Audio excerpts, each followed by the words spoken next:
Report des élections, de qui se moque-t-on vraiment? Petite piqûre de rappel qui ne ferait pas mal.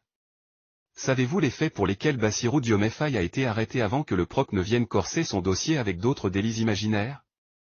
L'actuel candidat à la présidentielle a été interpellé et envoyé en prison pour diffusion de fausses nouvelles, outrage à magistrat et diffamation envers un corps constitué. Tout cela à la suite de la publication d'un post sur les réseaux sociaux dans lequel il critiquait le comportement de certains magistrats ainsi que le lot de centaines de jeunes gens en prison. Et depuis quelques jours, on entend du tout sur ces juges qui ne seraient pas des anges, selon la belle et heureuse formule du président du groupe parlementaire de l'armée mexicaine. 2 d'entre ces juges, qui appartiennent à la plus haute des juridictions, auraient été corrompus dans un pays qui ne cesse de s'enliser dans la lanterne rouge de la décrépitude. Ça ne vous choque pas? Si. Il ne faut pas fermer les yeux sur leurs incartades.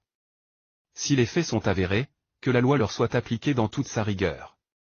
Tout cela serait très beau si, derrière cette commission d'enquête, il ne se cachait pas des connexions douteuses avec ce report de la présidentielle qui est malicieusement agité par certains députés dont ceux appartenant au camp du fils de Père Wade. Ok, toute la lumière doit être faite sur ces gravissimes accusations portées contre des membres du Conseil constitutionnel. Mais de là à nous faire gober l'idée d'un report, c'est vraiment nous faire tomber dans des combines politiciennes grosses de danger pour la République. Surtout que, au niveau de l'armée mexicaine, 2 camps se font face.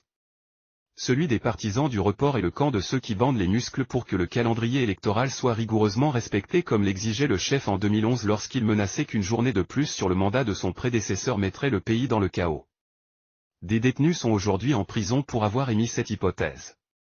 Elle est belle, la République, quid de ceux qui composent ces 2 camps? On peut les présenter ainsi. Les Amadouba et les anti-Amadouba. Parce que voilà, c'est sa candidature qui est en jeu puisque c'est lui que l'on soupçonne d'être le corrupteur.